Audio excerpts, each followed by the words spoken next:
네, 저희 이번 주가요, 유대력으로 일곱 번째 달, 첫째 날이 있는 이 성경에서 나팔절로 지키는 그런 명절이 있던 주간이었습니다. 자, 근데 사실 지금 현대 이 유대인들은요, 이 나팔절을 지키지 않습니다. 나팔절은 잊혀져 버렸어요. 그리고 이 일곱 번째 달, 첫째 날은 로시 하샤나라고 해서 그들의 새해 명절로 지키는 것을 보게 됩니다. 이것이 언제 바뀌었냐면 이 유대인들이 바벨론의 포로로 잡혀갔을 때 이 바벨론의 문화의 영향을 받아서 이들이 이 명절을 지키는 것이 바뀌게 됩니다. 자, 고대 근동에는 이 농경 사회였어요.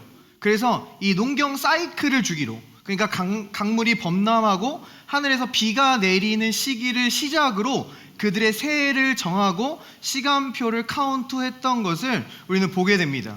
자, 근데 하나님께서는요, 단지 이 하나님의 시간표를 짜실 때 이 농경 사이클을 중심으로 짜지 않으셨다라는 거예요.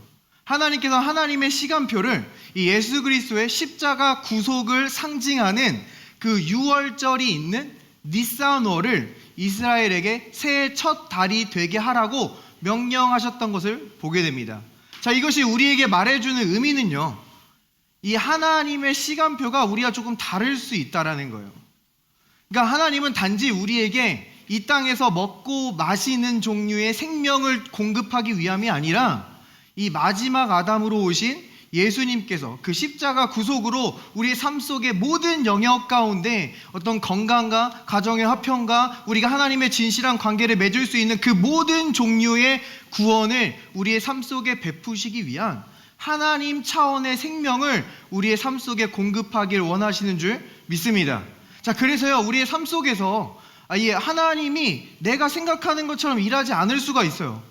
하나님, 이때쯤 좀 뭔가 보여주셔야 되는데, 하나님, 이때쯤 뭔가 좀 사인이 나타나야 되는데, 좀 이때쯤 뭔가 하나님의 놀라운 일이 일어나야 되는데, 그렇지 않아서 실망하고 낙심할 수 있다라는 이야기입니다. 그런데 이 하나님의 계획과 하나님의 목적에 대해서 이 에레미야 선지자는 분명히 약속해 주시는 것을 우리는 보게 됩니다. 너를 향한 나의 생각과 계획을 아나니 재앙이 아니요 평안이라, 너희에게 미래와 희망을 주는 것이니라. 우리는 이 말씀을 따라서 이 하나님의 계획이 나의 계획과 조금 다르게 느껴질지라도 우리는 여전히 믿음을 가지고 소망과 희망 가운데 살아갈 수 있는 줄 믿습니다. 하나님께서는 단순히 우리가 더 많은 떡을 얻고 더 많은 빵을 얻을 그러한 계획으로 카운트하고 계시지 않는다라는 말이에요. 그러니까 하나님은요, 우리의 작은 계획과 작은 시간표 안으로 하나님이 들어오신 게 아니라 하나님의 놀라운 계획과 하나님의 놀라운 시간표 안으로 우리를 초대해 주시는 줄 믿습니다. 그러니까요, 우리의 역할은요, 하나님의 선하신 일을 나타날 것을 기대하는 거라는 거예요. 반드시 내 삶 속에 하나님의 놀라운 일들이 나타날 것을 기대한다라는 겁니다. 자, 그래서 에레미야는 이렇게 말하는 것을 보게 됩니다. 기다리는 자들에게나 구하는 자들에게 여호와는 선하시도다. 사람이 여호와의 구원을 바라고 잠잠히 기다림이 좋도다. 자, 여기서 여호와는 누구에게 지금 선하시다고 말해주고 있습니까? 기다리는 자들과 구하는 자들에게 여호와의 선하심을 반드시 나타낼 것임을 우리에게 말해주고 있다는 거예요. 그래서 우리는 기다리는 겁니다. 근데 여기서 이 기다린다 해당하는 단어는 우리 저번에 같이 공부했었죠. 히브리어 단어 키바. 이 라합이 내려졌던 줄, 소망의 줄, 희망의 줄, 혹시 기억나시나요? 이 희망, 이 소망, 우리가 하나님께서 반드시 내 삶 속에 새로운 일을 행할 것이고 선한 일을 행할 것이라고 우리가 소망하는 겁니다. 우리가 기대하는 거예요. 그래서 내 삶 속에 내 사업의 진전이 조금 보이지 않더라도 이 여호와 일에 공급자 되시고 준비자 되시는 우리 하나님께서 나에게 적절한 사람을 배치해 놓으시고 나에게 적절한 기회를 놓으셔서 반드시 번영하게 하실 것이다. 우리가 믿고 기대한다는 겁니다. 우리가 지금 질병과 싸우고 있을지라도 여호와 라파, 치유자 되신 하나님께서 반드시 그 하나님의 생명을 내 세포마다, 내 모든 그 관절마다 반드시 분명하게 나타낼 것임을 믿고 기대한다라는 거예요. 지금 내가 나의 연약함과 싸우고 있을 수 있어요. 내가 여러 관계의 문제에서 고난을 겪고 있을 수도 있어요. 그런데 하나님께서 이것이 나의 마지막이 되는 것이 아니라 이것이 하나님의 놀라운 영광이 나타나는 시작이 되게 할 것임을 우리가 믿고 기대한다라는 겁니다. 우리가 기대하고 있을 때 하나님은 반드시 하나님의 선하심을 나타낼 것이다 라고 말해주고 있는 거예요. 저희가 이 한 주의 첫날을 맞아서, 주일을 맞아서 이렇게 함께 모여서 예배를 드립니다. 하나님의 선하심을 기대해요. 근데 우리가 지난주를 돌아봤을 때 하나님의 타이밍이 좀 나랑 안 맞았다라고 생각이 될 수 있어요.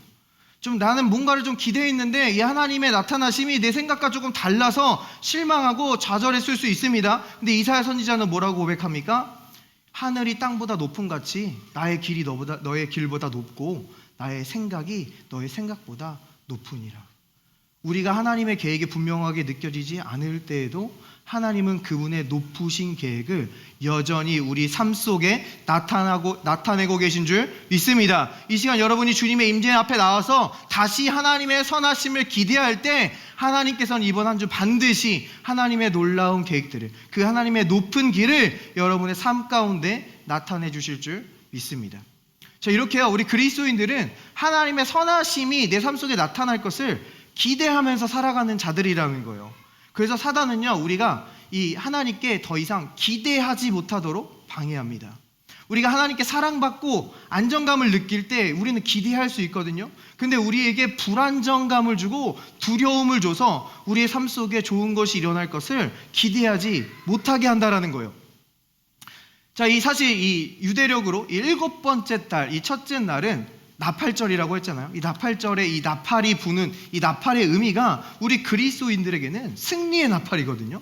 예수님께서 이미 구원을 다 완성하셨고 나의 모든 죄를 다 씻으셨고 나의 육체까지도 새 육체를 입게 되기 전까지 나의 이 땅에서의 삶 속에서 나의 삶의 모든 영역에서 그분의 구원의 일을 나타내실 것이다라는 확신의 나팔입니다. 히브리어로 이 7은요, 맹세하다, 서약하다라는 그러한 어근의 의미를 가지고 있어요. 그런데 안타깝게도 이 지금 현대 유대인들은 이 예수님의 완전한 죄 용서함을 받아들이지 않았기 때문에 그 의미가 많이 퇴색되어 있는 것을 보게 됩니다. 그들은 이 나팔절을 지키지 않고 로시 하샤나로부터 이 열흘 뒤인 대속죄일까지 이 10일 동안 속죄 기간, 참회 기간을 갖는 것을 보게 됩니다. 이 날 동안 이 대속죄일이 되기까지 나의 이름이 과연 하나님의 생명책에서 지워질 것인지 지워지지 않을 것인지 내가 여태까지 했던 선행과 악행을 저울에 달아보고 내 선행이 충분한지 점검하는 시간이라는 거예요.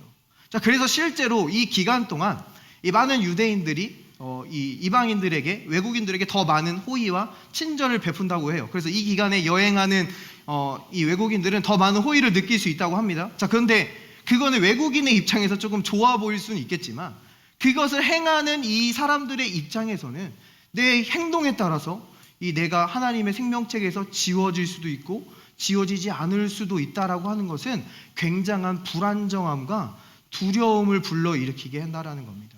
사단은요, 또한 이렇게 이 명절을, 절기를 왜곡하기도 하지만 우리가 하나님의 말씀과 시간을 보낼 때 하나님의 말씀 속에서 우리가 하나님의 사랑을 느끼고 안정감을 느끼는 게 아니라 두려움을 느끼고 불안정감을 느끼게 해서 우리가 선한 일들을 기대하지 못하게 방해하는 것들을 보게 돼요. 그래서 오늘은 저와 함께 대표적으로 왜곡되고 있는 이 히브리서의 말씀을 봄을 통해서 우리가 이 말씀을 통해서도 두려움과 불안정감을 느끼는 게 아니라 하나님의 그 충만한 사랑을 느낌을 통해서 우리의 삶 속에 더욱더 선한 일들이 일어날 것을 기대할 수 있는 시간이 됐으면 좋겠습니다. 히브리서 말씀을 한번 가볼게요. 우리가 진리의 지식을 받은 후에 고의로 죄를 지으면 다시는 속죄하는 제사가 없고 다만 두려운 마음으로 심판을 기다리는 것과 대적하는 자들을 삼켜 버릴 맹렬한 불만 남아있을 뿐이다. 무섭지 않습니까? 뭔가 예수님을 믿고 난 다음에도 우리가 어떤 용서받지 못할 죄를 지을 수 있고 이러한 죄를 지으면 이 하나님의 생명책에서 완전히 지워지고 이 맹렬한 불 가운데 떨어질 수 있다는 그러한 두려움을 우리에게 줄 수 있습니다. 그렇게 실제로 왜곡되게 해석되고 있는 부분이기도 해요. 자, 그런데 우리가 여기서 주목해 볼 것은요, 그렇게 다시 속지 않은 제사가 없고 이렇게 맹렬한 불 가운데 넘겨지게 된다는 이 죄의 이름을 지금 뭐라고 부르고 있어요? 고의로 죄를 지으면 이라고 말해주고 있어요. 고의로 죄를 지으면. 그런데 생각해 보면요, 우리가 죄를 지을 때 언제나 실수로 죄를 지습니까? 아니라는 거예요. 물론 우리가 실수로 죄를 지을 수도 있지만 우리는 대부분의 죄는 고의로 짓는다라는 거예요. 우리가 친구들한테 말할 때도 미안하다, 내가 실수로 너 미워했네, 이렇게 말하지 않아요. 우리는 친구를 미워할 때 고의로 미워합니다. 우리가 짓는 죄들은 거의 고의로 짓는 죄들이라는 거예요. 자, 그러면 여기서 말하는 이 고의로 짓는 죄의 진짜 의미는 무엇을 의미하고 있는 겁니까? 우리는 이 말씀을 더 잘 이해하기 위해서는 이 말씀의 전체적인 맥락과 이 말씀이 1차적으로 누구에게 쓰여졌는지를 이해하는 것이 우리가 이 말씀을 이해하는데 크게 유익이 됩니다. 자, 그럼 이 말씀이 1차적으로 누구에게 쓰여졌는지 히브리서에서 이렇게 보여주는 것을 봅니다. 옛적에 선지자들을 통하여 여러 부분과 여러 모양으로 우리 조상들에게 말씀하신 하나님이 이 모든 날 마지막에는 아들을 통하여 우리에게 말씀하셨으니. 자, 지금 그러니까 히브리서는 우리에게 지금 쓰여지고 있는 거예요. 근데 이 우리의 조상들을 설명할 때 선지자들을 통하여 말한 조상들이라고 말해주고 있어요. 하나님께서 역사상 선지자들을 통하여 말씀하신 그 민족은 어느 민족입니까? 히브리 민족, 유대인일 뿐이라는 거예요. 그러니까 여기서 이 우리는 유대인을 말하고 있다는 겁니다. 그래서 히브리서는 지금 히브리서예요. 그러니까 이게 히브리서가 교회에게 1차적으로 쓰여진 것이 아니라 예수님을 믿든 믿지 않든 그 히브리인들, 유대인들이 1차적인 대상임을 우리에게 말해주고 있다는 거예요. 그래서 히브리서를 보면요, 이 신약 성경의 다른 성경과는 다르게 굉장히 많은 구약적인 개념이 등장합니다. 유대인들만 이해할 수 있는 멜기세덱이라든지 여러 가지 레위기의 제사들이 이 히브리서에 몰려서 등장하는 것을 보게 돼요. 그리고 히브리서의 이 주제 자체도 이 구약에서 이스라엘 백성들이 동물 제사를 드렸던 것은 그림자일 뿐이고 예수님께서 십자가에서 온전한 제사를 드리심으로 모든 죄 용서를 완성하셨다. 모든 구원의 일을 완성하셨다. 이 동물 제사와 다르게 예수님의 십자가의 그 우월성을 드러내는 것이 바로 이 히브리서 편지의 목적이라는 겁니다. 자, 이러한 맥락을 가지고요, 지금 이 당시에 이 유대인들에게 어떤 일이 있었냐면요, 예수님께서 이 유대 땅에서 많은 구원의 일들을 행하셨죠. 많은 병자를 치료하셨습니다. 그리고 죽고 부활하심으로써 또 이 완전한 구원을 이루시고 예수님의 제자들은 그 부활하신 예수님의 증인으로서 예수님의 그 부활을 모든 유대인들에게 전하면서 다녔어요. 그런데 여전히 유대인들 가운데에는 이 예수님의 완전한 제사가 드려졌음에도 불구하고 다시 성전으로 돌아가서 여전히 동물 제사를 드리고 다시 구원을 위한 자신의 행위와 노력으로 살아가던 자들이 있었다라는 겁니다. 그래서 그들에게 말하기를, 지금 너희가 이 예수 그리스도의 온전한 제사를, 십자가 제사를 거절하게 된다면 너희를 속할 다른 제사는 없다라고 말해준다라는 거예요. 이것의 의미를 그 다음 구절에서 우리에게 더 분명하게 드러내줍니다. 모세의 법을 폐한 자도 두세 증인으로 말미암아 불쌍히 여김을 받지 못하고 죽었거든. 하물며 하나님의 아들을 짓밟고 자기를 거룩하게 한 언약의 피를 부정한 것으로 여기고 은혜의 성령을 욕되게 하는 자가 당연히 받을 형벌을 얼마나 더 무섭겠느냐 너희는 생각하라. 무겁겠느냐 너희는 생각하라. 지금 여기서 이 고의적으로 짓는 죄의 성격을 분명히 보여주는데요, 삼위 하나님을 완전히 거절하는 것으로 우리에게 말해줍니다. 하나님께서 그 사랑하는 독생자 예수 그리스도를 보내줬는데 그것을 완전히 무가치한 것으로 여기는 것이고요, 그 예수 그리스도의 보혈을 부정한 것으로 여긴대요. 여기서 이 부정한 것에 해당하는 이 단어는 common thing, 일반적인 것, 흔한 것으로 여기는 겁니다. 예수님의 보혈이 일반적인 그 동물의 피와 일반적으로 똑같아서 우리의 죄를 완전히 깨끗이 씻지 못했다라고 취급한다라는 거예요. 그리고 마지막으로 이 은혜의 성령을 욕되게 한다. 그러니까 우리의 삶에 예수 그리스도의 은혜를 적용시키시고 깨닫게 하시는 그 성령까지도 완전히 거절하는 죄임을 우리에게 드러내주고 있다는 겁니다. 그러니까 다시 요약해서요, 이 고의적으로 짓는 죄라는 것은요, 그 아까 앞절에서 보면 나와 있지만 우리가 진리의 지식을 받은 후에 고의로 죄를 지으면, 여기서 예수님을 받아들인 게 아니에요. 진리의 지식을 받은 겁니다. 이 복음을 듣고 나서예요. 복음을 듣고 나서 이 예수님의 은혜를 거절하면은, 다시 너희의 동물 제사로 돌아가면은 너희를 속할 다른 제사가 없다는 것을 우리에게 말해주고 있는 겁니다. 우리가 하나님의 구원에서 떨어질 수도 있음을 말해주고 있는 게 아니에요. 그리고 지금 여기에는 유대인들의 구체적인 맥락이 있습니다. 지금 이 히브리서는요, AD 60년에서 70년 사이에 기록된 것으로 추정됩니다. 그런데 AD 70년에 무슨 일이 있었습니까? 디도 장군이 로마의 디도 장군이 예루살렘을 완전히 포위해서 예루살렘 성과 그 성전과 그 안에서 드리는 모든 예배드린 자들이 함께 불타버리는 끔찍한 사건이 있었다라는 거예요. 근데 실제적으로 이 초대 교회사를 기록한 유세비우스는요, 이 유대인들 중에 예수님을 믿는 유대인들, 예수님의 이 예언의 말씀을 따라 누가복음 21장 20절에서 예루살렘이 둘러싸이는 것을 보거든 산으로 피하라라는 그 말씀을 믿은 이 예수님을 믿는 유대인들은 한 명도 불타지 않고 모두 안전하게 피할 수 있었다라고 기록하고 있었다는 겁니다. 그러니까 지금 이 말씀은요, 구체적으로 말하는 거예요. 지금 이 몇 년 남지 않은 그 임박한 환란 가운데 지금 너네 이 은혜를 거절하고 다시 그 예루살렘 성전으로 가서 그곳 가운데서 너희의 행위와 너희의 노력을 하다가 그 로마 장군에게 둘러싸여서 불타지 말고 이 은혜를 받아들여라. 이 예수 그리스도의 온전한 제사를 받아들여서 피하고 안전하라. 그러니까 이 히브리인들을 향한 구원의 메시지를 지금 여기서 전해주고 있는 줄 믿습니다. 지금 이 유대인들은요, 예수님을 믿은 유대인들은 실제적으로 조금 어려운 상황 가운데 있었어요.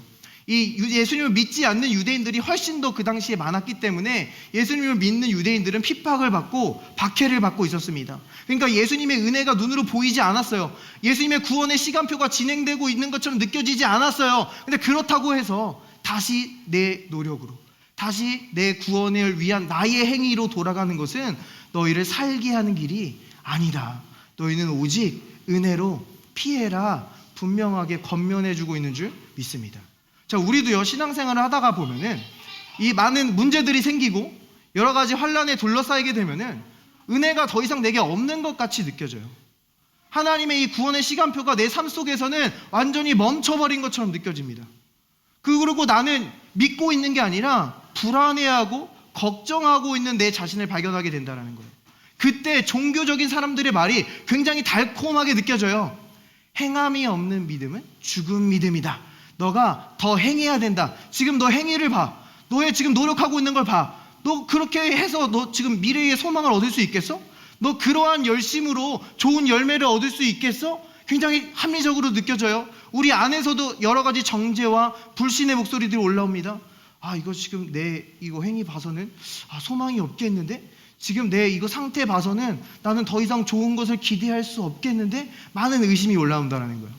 자, 그런데 그 종교적인 사람들이 말하는 그 행위, 그것은요, 사실 믿음이 없어도 충분히 할 수 있는 일이라는 거예요. 그 행함이라는 것이 뭐 자선을 더 많이 하고, 뭐 더 선행을 하고, 더 열심히 하고, 더 노력하고, 그것은요, 충분히 믿음이 없어도 다른 목적으로 충분히 할 수 있는 일이라는 겁니다. 근데 성경은요, 언제나 우리에게 믿음을 이야기한다라는 거예요. 너가 지금 두려워서 혹은 심판을 피하기 위해서 그렇게 열심히 하는 거냐? 아니면 정말 믿음으로 신실함으로 서 있는 거냐? 너가 정말 죄 용서함을 믿고 있느냐? 너의 삶 속에 그래서 하나님의 선한 일들이 일어날 것임을 믿음으로 신실하게 너의 부르신 자리에 서 있는 거냐? 두려움으로 열심히 하고 있는 거냐?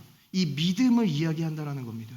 자, 그래서요, 종교개혁자 이 마틴 루터가 종교개혁을 일으킬 때 그가 뭐라고 말했습니까? 의인은 믿음으로 말미암아 살리라. 이 하박국의 말씀을 인용하면서 이 의인은 믿음으로 산다는 이 복음을 회복시켰어요. 이 복음이 회복될 때 많은 부흥의 역사도 있었지만 그 종교개혁자들은 실제적으로 많은 반대의 목소리와 많은 핍박과 박해를 만나게 되었다라는 거예요.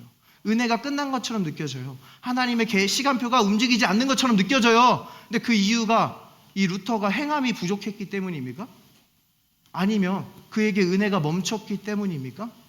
아니라는 거예요. 이 복음이 너무 귀하기 때문에, 이 복음으로 많은 영혼이 구원받을 것이기 때문에 사단은 그것을 방해하고 어떻게든 막아보려고 했다라는 것입니다. 그런데 이 믿음을 가지고 이 은혜를 받은 사람들은 하나님의 모든 축복에 준비된 자라고 성경은 우리에게 말한다라는 거예요.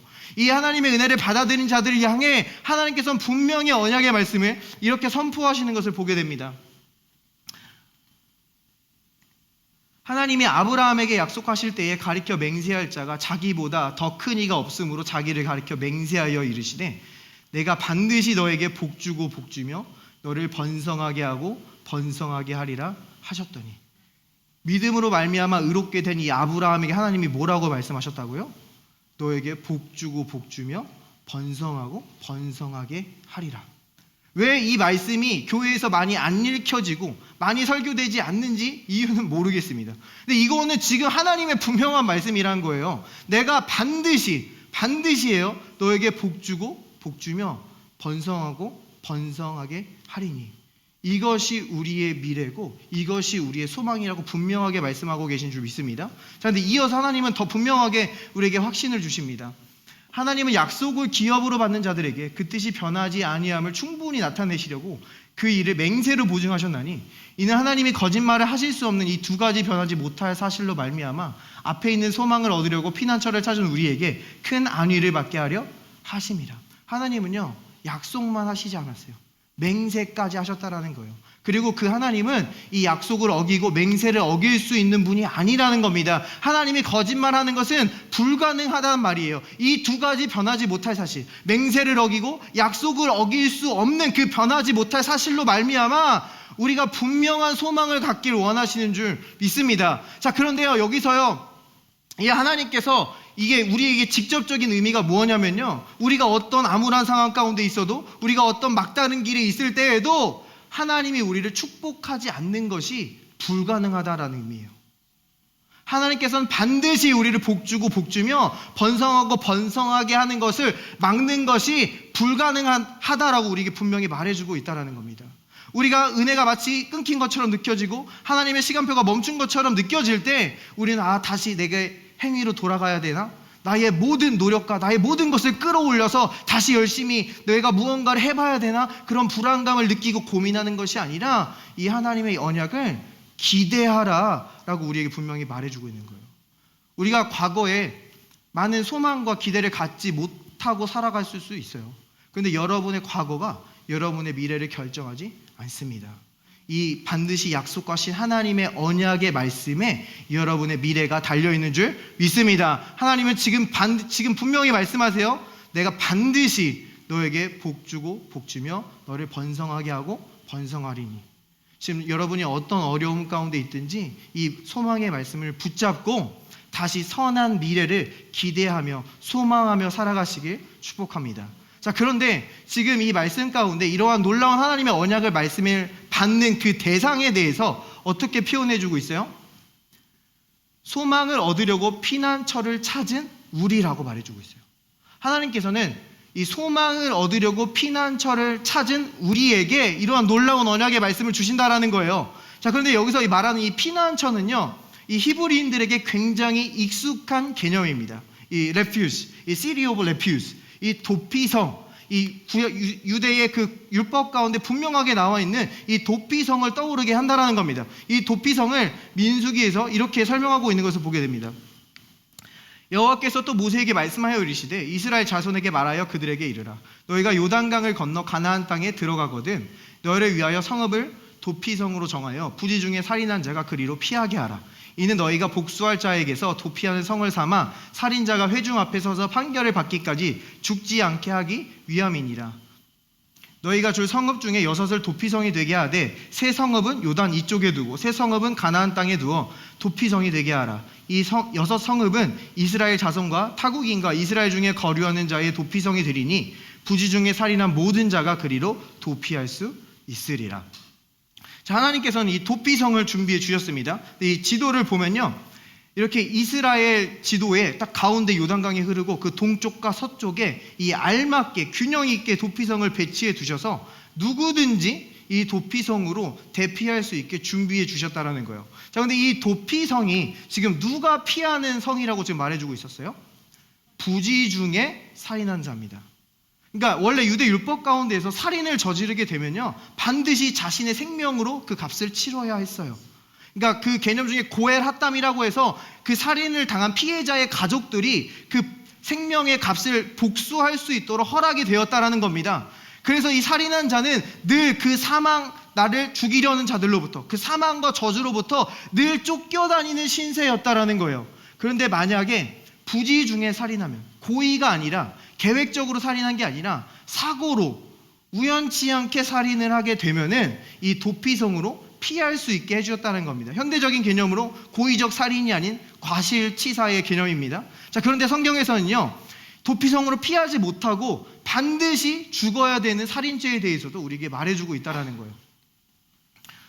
만일 철 연장으로 사람을 쳐 죽이면 그는 살인자니 그 살인자를 반드시 죽일 것이요, 만일 사람을 죽일 만한 돌을 손에 들고 사람을 쳐 죽이면 이는 살인한 자니 그 살인자는 반드시 죽일 것이요, 만일 사람을 죽일 만한 나무 연장을 손에 들고 사람을 쳐 죽이면 그는 살인한 자니 그 살인자는 반드시 죽일 것이니라.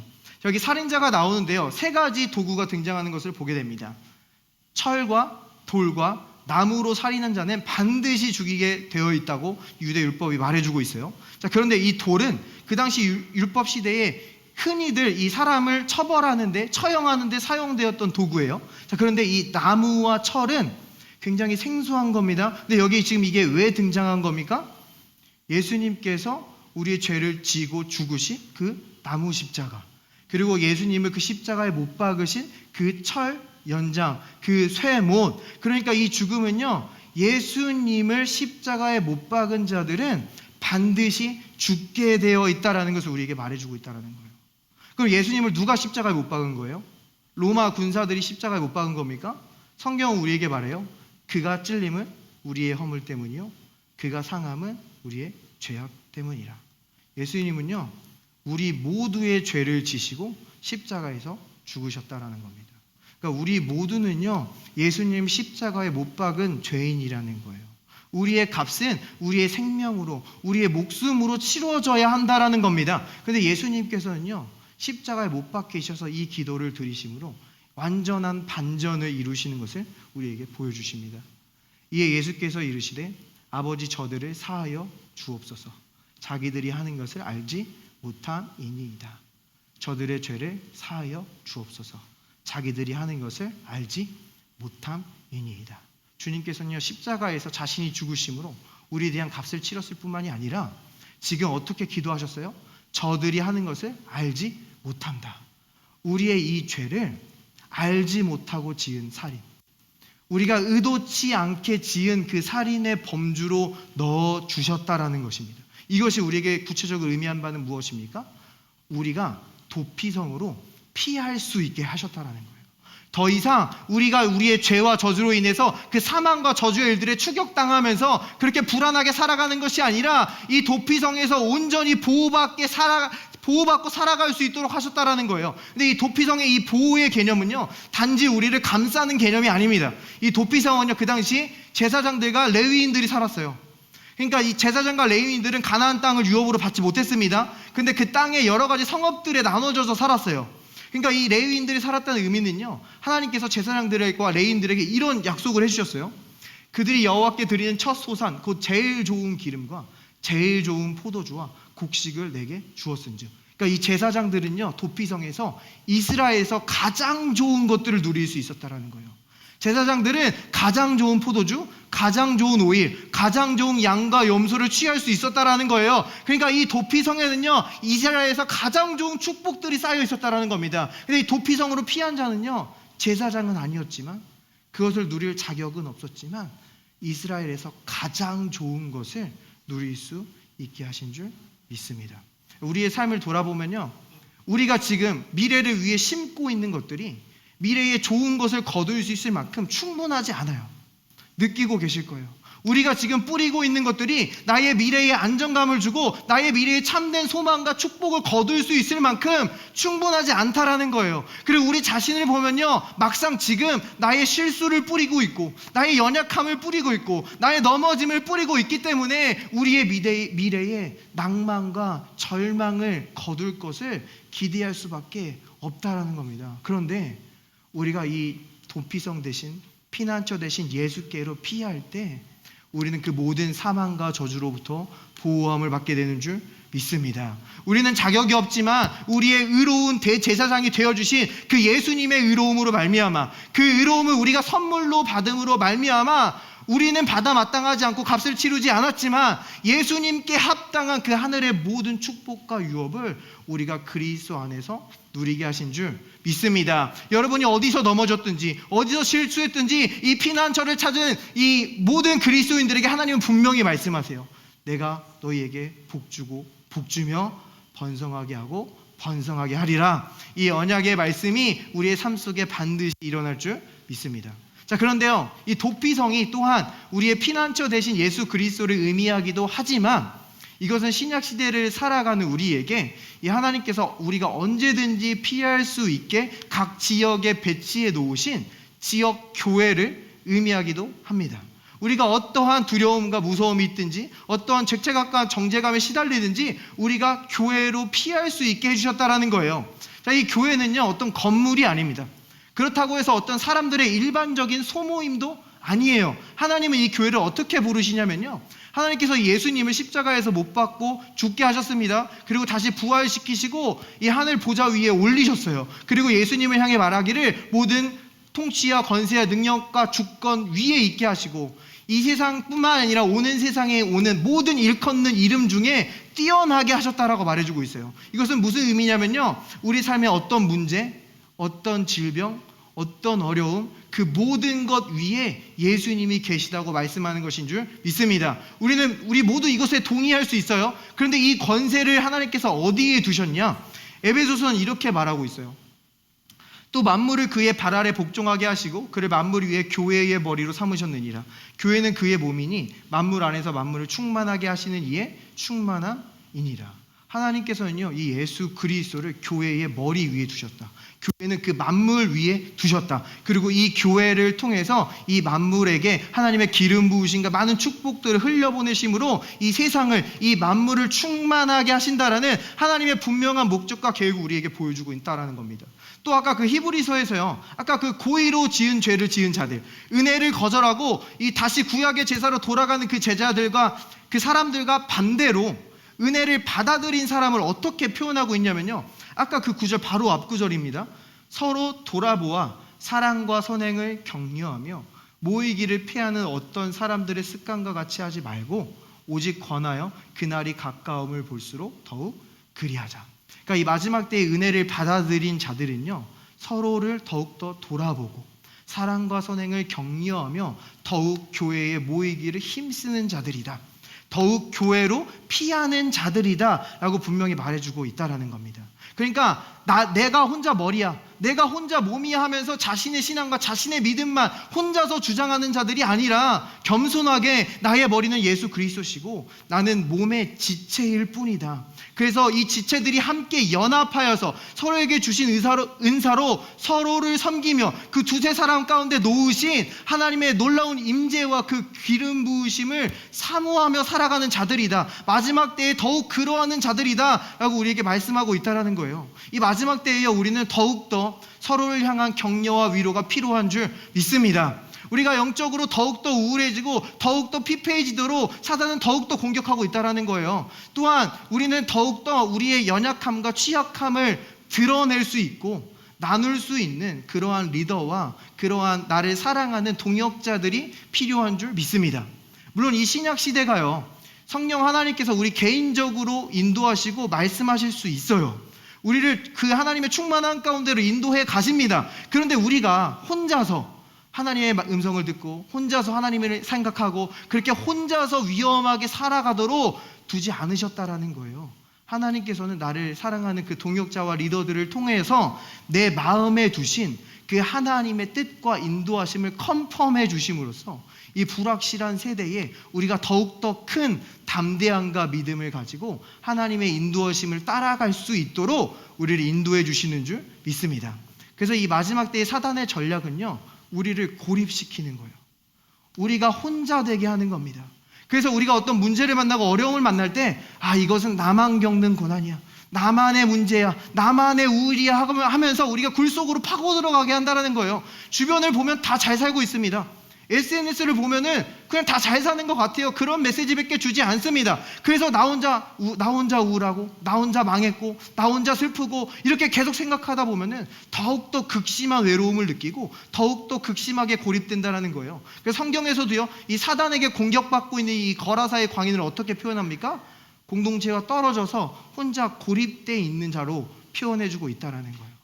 그래서 우리가 교회로 연합하여 존재할 때 이 사단의 공격을 무력화할 수 있는 줄 믿습니다. 우리가 서로 함께 하나님의 은혜와 사랑을 나눌 때 우리가 고통 중에 잃어버렸던 명확성을 되찾고 그 문제에 대한 올바른 시각을 받을 수 있다는 거예요. 우리가 저 사람에게 일하신 하나님의 놀라운 간증들을 들을 때 저 하나님이 나의 하나님과 동일한 하나님이고, 저 사람에게 선한 일을 행하셨다면 나에게도 선한 일을 행하실 것이다, 다음 기적은 내 차례다, 우리가 분명한 믿음과 소망을 가질 수 있도록 회복시켜 주시는 줄 믿습니다.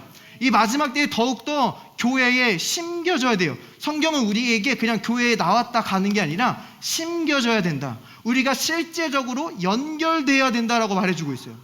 이 연결되는 것이 처음에 그렇게 어려운 일이 아닐 수 있어요.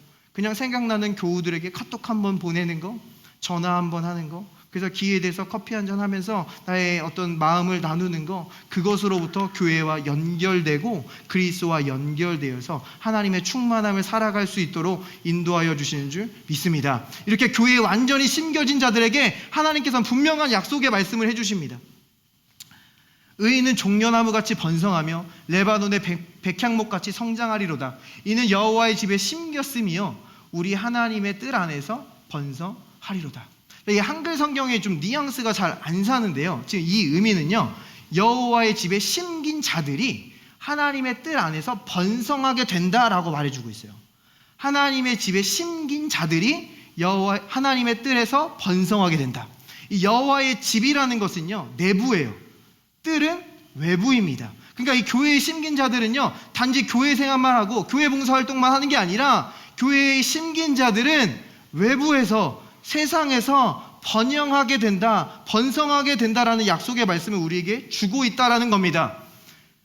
자, 지금 여기서 두 가지 나무를 소개해주고 있죠. 이 종려나무와 백향목. 이 종려나무는요, 팜트리, 그러니까 이 한국 개념으로 하면 야자나무라고 생각하시면 돼요. 이 야자나무는요, 이 어떤 척박한 환경에서도 뿌리를 아주 깊게 내려서 물을 깊게 빨아 올려서 굉장히 잘 생존하는 강력한 나무입니다. 또한 이 백향목도요, 이 산에 사는 나무거든요. 그러니까 이 산에서 그 비바람을 견디고 눈보라를 견디기 위해서는 바위 사이로 깊숙하게 뿌리를 내려야 된다는 거예요. 그리고 이 백향목은 잘 썩지도 않습니다. 그래서 이 백향목 조각으로는 벌레를 퇴치하기도 해요. 그리고 이 백향목은 솔로몬이 이 성전을 지을 때도 사용했던 재료라는 것입니다. 그러니까 하나님께서는 우리가 이 팜트리와 이 백향목처럼 하나님의 집에, 이 교회에 온전히 심기길 원하시는 줄 믿습니다. 어떤 문제가 나타나도, 어떤 비바람이 나타나더라도 뿌리를 깊숙이 내리고 교회에 심기게 되면은 너가 반드시 번성하게 된다라고 말해주고 있는 거예요. 이 의미가 뭐냐면요, 우리가 건강하게 성공하길 원하신다라는 거예요. 우리가 건강을 잃어버리고 가족관계가 깨지고 가족을 잃어버리는 그런 성공을 말하는 게 아니라 여호와의 집에 온전히 심겨져서 가족과 함께 건강하게 하나님의 그 번영함을 누릴 수 있도록 여호와의 집에 심겨라, 우리에게 말씀해 주고 계신 줄 믿습니다. 또 이 여호와의 집에 이 심긴다라는 의미는요, 다른 곳에서 우리의 진정한 만족과 성취감을 얻을 수 없다라는 이야기입니다. 오직 주님 안에서, 주님의 집 안에서 우리의 진정한 만족과 성취를 이룰 수 있는 줄 믿습니다. 자, 이 세상은요, 내가 이루었던 목표를 성취하고 내가 이뤘던 어떤 재산을 갖게 되면 내가 진정한 만족감과 성취감을 얻을 수 있을 거라고 생각해요. 그런데 이 세상에서 그 누구보다 많은 지혜와 부와 우리가 상상할 수 있는 모든 쾌락을 다 누려본 이 솔로몬 왕은 이 전도서에서 뭐라고 고백합니까? 헛되고 헛되도다, 모든 것이 헛되도다. 솔로몬 왕이 다른 것에서 만족감과 성취를 누려보려고 모든 것을 해봤지만 이 하나님과의 진정한 관계를 빼놓고서는 어떠한 의미와 성취도 발견할 수 없었다, 우리에게 고백하고 있다는 겁니다. 예수님께서도요, 분명히 말씀하셨어요. 우물가 여인에게 말씀하십니다. 내가 주는 물을 마시는 자는 영원히 목마르지 아니하리라. 우리가 여전히 무언가를 많이 하고 있지만, 많은 성취가 있고 업적이 있지만 내 안에 여전히 공허함이 있다면, 내 안에 여전히 만족감이 없다면 우리가 잘못된 곳에서 만족과 성취를 누리려는 것일 수 있어요. 우리가 이거 하나님의 일, 이 사역의 필드에서도 마찬가지입니다. 우리가 이 하나님과 관계가 아니라 어떤 사역, 어떤 일을 추구하고 그것을 성취하는 데서 내 만족함을 누리려고 한다면요, 우리는 거기서 실망하고 좌절할 수밖에 없다는 거예요. 이 심지어 하나님께서 우리에게 선물로 주신 이 결혼 생활과 이 가정 문제에서도요, 우리가 그 가족 구성원에게, 남편이나 아내에게 나에게 만족을 줄 것을 기대하게 되면요, 결국 실망하고 실패할 수밖에 없다라는 거예요. 근데 우리가 주님으로부터 채워지고 주님으로부터 나의 이 내면이 만족함을 얻게 될 때에 우리는 서로의 공급이 되어야 된다는 그런 부담감 없이 자유롭게 서로를 사랑하고 섬기며 결국 하나님의 번영을 누리게 될 줄 믿습니다. 우리의 공급의 원천은 예수 그리스도라는 거예요.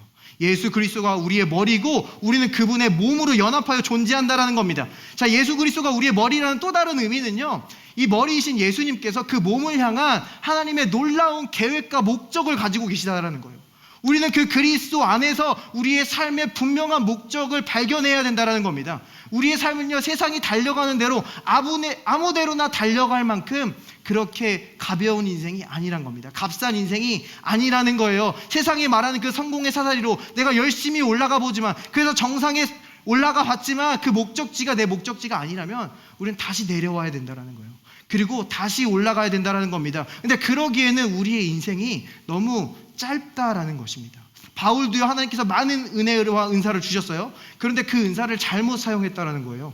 이 하나님을, 예수님을 믿는 자들을 핍박하고 박해하고 감옥에 넣는 것이 하나님의 일이고 사명이다라고 생각하고 그것을 굉장히 열심히 했다라는 겁니다. 그런데 그가 예수님을 인격적으로 만나고 나서 뭐라고 고백합니까? 하나님께서 나를 태에서부터 택정하셨고 은혜로 부르셨다라고 말하고 있어요. 그러니까 바울이 그렇게 방황할 때도 이미 하나님의 놀라운 계획과 목적은 바울에게 놓여져 있었다라는 거예요. 이 이사야 선지자와 에레미야 선지자를 불렀을 때에도 하나님께서 나를 태에서 짓기 전에 나를 부르셨고 택하셨고 세우셨다라고 말해주고 있어요. 그러니까 하나님의 놀라운 계획은요, 이미 여러분의 삶 속에 놓여진 줄 믿습니다. 이것을 우리가 인생의 후반부로 미루는 것이 아니라 지금 하나님과의 관계를 추구하고 지금 하나님이 누구신지 더 알아보며 지금 내 삶 속에 놓인 하나님의 그 충만한 목적 가운데로 걸어가야 할 때인 줄 믿습니다. 물론 우리가 이 교회에 심겨져 있을 때에도 이 하나님이 나를 인도하시는 것 같지 않게 느껴질 때가 있어요. 내게 무슨 소명이 있나? 내게 무슨 더 빛난 미래가 있나? 소망이 없어질 때가 있습니다. 이렇게 어려움을 만나고 막막할 때면 더욱 그러한 감정이 올라오기 쉬워요. 자, 그런데 하나님께서 이 종교 개혁자들의 그 스토리를 통해서 우리에게 보여주신 그분의 놀라운 목적과 계획이 우리에게 큰 위안을 준다라는 것입니다. 프랑스에 위그노라는 사람들이 있었어요. 위그노들은 이 종교 개혁을 받아들인 사람이에요. 의인은 믿음으로 말미암아 살리라, 이 복음을 받아들이고 카톨릭과 완전히 분리되어서 함께 모여서 예배하고 신앙을 지키던 자들이었습니다. 그런데 이 프랑스의 루이 14세가 이 신앙의 자유를 약속했던 이 낭트 칙령을 폐지하고 이 위그노들을 박해하기 시작했습니다. 위그노들이 단지 일하는 사람들이었다면 프랑스를 떠날 필요가 없었거든요. 근데 이 위그노들은 자신의 신앙을 지키고 함께 모여서 예배하길 원하고 자신의 소명대로 살아가길 원했기 때문에 그들은 이 박해를 피해 프랑스를 떠나야만 했다라는 거예요.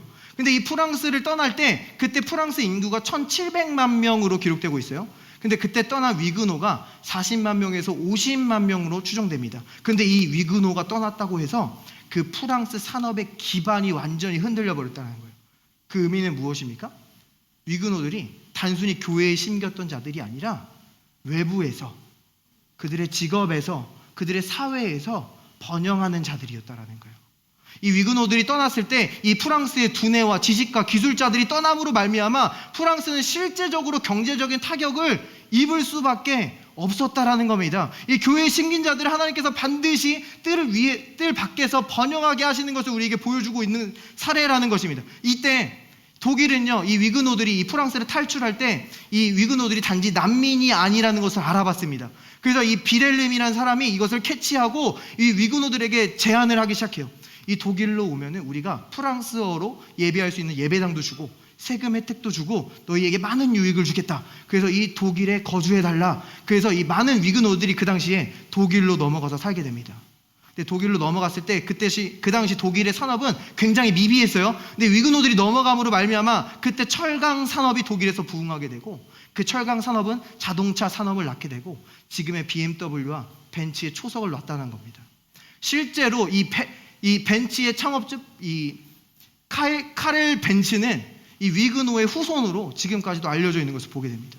또한 이 위그노들이 탈출해서 영국으로 가서 산업혁명의 기반을 닦았고요. 또 이 위그노들이 스위스로 가서 이 정밀 기계 산업을 발전시킵니다. 그래서 지금도 시기하면 어디입니까?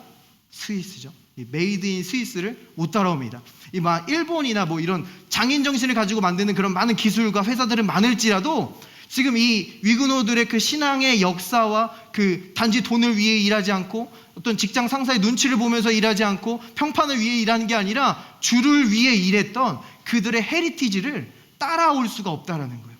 그러니까 하나님은요, 이 역사 가운데도 분명히 이 여호와의 집에 심긴 자들을 밝은 미래, 하나님의 놀라운 선한 계획으로 인도하신다는 것을 우리에게 보여주고 있다는 겁니다. 우리가 일상생활에서도요, 이렇게 소명의식을 가지고 살아가는 사람들을 만나면 굉장히 큰 감사와 유익을 누리게 된다는 거예요. 정말 우리 아이들을 하나님의 자녀들로 대해주는 그런 선생님들을 만나고, 정말 우리 아이들을 진료할 때 그냥 진료를 하는 게 아니라 그 아이들을 바라봐주고 정말 그 사랑을 느껴주고 그 직업에 진심으로 일하고, 정말 더 작은 영역에서 우리가 앞에 그 음식점만 가도 정말 뭐 이상한 재료, 나쁜 재료 쓰는 게 아니라 정직한 재료로 정말 그렇게 섬기는 그러한 식당을 만나는 것만 해도 우리가 정말 큰 감사를 느끼고 유익을 느끼지 않습니까? 이것처럼 우리가 이러한 그리스도의 몸에 심겨서 소명의식을 가지고 살아갈 때에 우리 자신 또한 정말 충만한 만족감과 어떤 성취감을 누리게도 하시지만 우리를 통해서 그 보내신 곳에 기여하게 하시고 복이 되게 하신다는 거예요. 하나님께서요, 아까 그 아브라함에게 약속하셨잖아요. 내가 반드시 복주고 복주며 번성하게 하고 번성하게 하리라. 창세기에서 그 목적을 뭐라고 말해주고 있어요? 이 세상에 복이 되게 하기 위해서. 하나님께서는요, 지금 여러분들을 향한 그러한 목적과 계획을 가지고 계신 줄 믿습니다. 그 소명의 길에는요, 하나님께서 많은 은사와 많은 기름 부음을 준비해 놓고 계셔서 그 길을 가는 것이 그렇게 어렵지 않게 하셨다라는 거예요. 우리가 기쁨으로 가게 하시고 열정으로 가게 하시고 우리가 신실함으로 가게 하셔서 그곳 가운데 번영하게 하시고 뛰어나게 하셔서 여러분을 보내신 자리에 복이 되고 기여하게 되는 하나님의 놀라운 은혜의 수단으로 여러분을 사용하게 될 줄 믿습니다. 하나님께서 우리가 그것을 기대하길 원하신다라는 거예요. 저는 지금 넘어졌는데요, 저는 지금 실수했는데요, 상관없다라는 거예요. 우리 예수 그리스도 안에서 우리는 하나님의 최고의 것을 기대할 수 있는 줄 믿습니다. 지금 내게 잎이 보이지 않아요, 열매가 보이지 않아요. 그렇지만 우리는 교회에 심겨져 있기 때문에 우리가 함께 격려하고 기도하고 함께 믿어주고 소망할 때에 하나님께서 그분의 선하심을 우리의 삶 속에 반드시 나타내실 줄 믿습니다. 우리 시간 마무리했으면 좋겠습니다. 우리 기도하기 전에 예수님께서 이 베드로를 만나 주셨던 그 처음 장면으로 한번 가봤으면 좋겠습니다. 예수님께서 베드로를 처음 만나 주시는 장면입니다. 데리고 예수께로 오니 예수께서 보시고 이르시되 내가 요한의 아들 시몬이니 장차 게바라리라 하시니라. 게바는 번역하면 베드로라. 예수님께서 이 베드로를 만나셨을 때 예수님은요, 이 사람의 과거, 현재, 미래를 모두 다 아셨습니다. 지금 이 사람이 과거에는 요한의 아들 시몬이었지만 미래에는 교회의 주역이 되는 베드로가 되리라 모든 것을 알고 계셨다라는 거예요. 이 의미는요, 베드로의 지금 과거와 현재의 미래의 모든 죄들이 이 베드로를 향한 하나님의 그 놀라운 목적을 이루는 것에 절대 방해가 되지 않았다라는 거예요. 왜요? 예수님께서 십자가에서 우리의 과거와 현재와 미래의 모든 죄들을 다 처리하셨기 때문이라는 겁니다. 그래서 하나님께서 지금 우리를 바라보실 때요, 우리의 과거의 실수, 우리의 과거의 죄들로 우리를 바라보시지 않습니다. 지금 시험에 들어서 넘어지고 있고 지금 문제 속에서 허우적이고 있는 우리 자신의 모습을 바라보는 게 아니라 그 놀라운 하나님의 모든 목적을 성취하고 영화롭게 돼 있는 우리의 모습으로 우리를 바라보시고 믿어주고 계시다라는 거예요. 예수님께서는요, 베드로에게 말씀하셨어요. 내가 이 반석 위에 교회를 세우리니 음부의 권세가 이기지 못하리라. 지금 이 베드로는요, 곧 있으면 예수님 부인할 거거든요. 예수님 이거 하나님 아니라고 저주하고 예수님 버리고 도망갈 거거든요. 그러한 죄가 이 앞에 남아있는데 예수님은 베드로를 그 죄 가운데 실패자로 보는 게 아니라 회복되어서 지금 음부의 권세를 밟고 있는 승리하는 교회의 모습으로 이 베드로를 바라봐주고 계시다라는 겁니다. 예수님께서는요 베드로에게 또한 말씀하셨어요. 사단이 밀가부르듯 너를 유혹하고 있으나 내가 너의 믿음이 떨어지지 않기를 기도하고 있고 너가 다시 회복된 후에 너의 형제들을 세우라. 자, 그러니까요 베드로가 지금 시험에 빠지고 있을 때 주님께서는 그의 믿음이 떨어지지 않게 기도하고 계시다라는 겁니다. 여러분이 넘어져 있을 때 주님은 지금 여러분 위해 기도하고 계시다라는 거예요. 그리고 여러분이 다시 일어나서 사명자의 모습으로 여러분의 소명의 길을 달려가는 모습으로 여러분을 바라봐주고 계시다라는 거예요. 그러므로 우리는 다시 일어서는 겁니다. 그러므로 우리는 다시 내 삶 속에 하나님의 선한 일이 일어날 것임을 기대한다라는 거예요. 우리가 이 어려움을 만났을 때, 은혜가 보이지 않을 때, 하나님의 계획표가 멈출 것 같을 때 다시 내 행위로 돌아가고 나의 모든 것을 쏟아부어야 하나 그렇게 고민하고 갈등하는 것이 아니라 우리에게는 은혜가 있다 분명하게 말씀하고 계신 줄 믿습니다. 여러분에게는 또 다른 호의가 있을 것입니다. 여러분에게는 또 다른 기회의 문이 열릴 것입니다. 하나님의 놀라운 계획은 끝나지 않았습니다. 반드시 여러분의 인생의 새로운 차원으로 인도하여 주실 줄 믿습니다. 이 좋으신 예수님께 우리 영으로 기도하며 나가기로 합니다. Let us pray in spirit. 그레이스하우스에게 로마서 말씀이 선포됩니다. 하나님이 미리 아신 자들을 또한 그 아들의 형상을 본받게 하기 위하여 미리 정하셨으니 이는 그로 많은 형제 중에서 맏아들이 되게 하려 하심이라. 또 미리 정하신 그들을 또한 부르시고 부르신 그들을 또한 의롭다 하시고 의롭다 하신 그들을 또한 영화롭게 하셨느니라. 주님, 그레이스 하우스를 향한 하나님의 계획은 너무나 선하고 놀라운 줄 믿습니다. 주님께서는 이미 우리를 향한 계획을 가지고 계시고 이미 우리를 영화롭게 된 모습으로 바라보고 계신 줄 믿습니다. 주님, 우리 현재의 상황이 얼마나 어렵든지 간에 얼마나 힘이 빠지고 어깨가 무겁든지 간에 주님 이 시간 하나님의 권능으로 그들의 다리와 팔을 강하게 하여 주시옵소서. 주님, 이번 한 주를 살아갈 때에 주님께서 놀라운 선한 이들을 기대하며 나아가는 자들에게 하나님의 놀라운 축복을 거두게 하시고 가는 곳마다 복이 되게 하셔서 하나님의 놀라운 은혜를 전하는 하나님의 사명자들로 살아갈 수 있도록 주님 축복하여 주시옵소서. 예수님의 이름으로 기도합니다. 아멘. 이 좋은 예수님을 아직 영접하지 않으신 분이 있다면 저와 함께 이렇게 기도했으면 좋겠습니다. 예수님, 주님께서 나의 모든 죄를 용서하여 주신 줄 믿습니다. 나는 주님께로 피합니다. 감사합니다. 예수님의 이름으로 기도합니다. 아멘. Praise the Lord.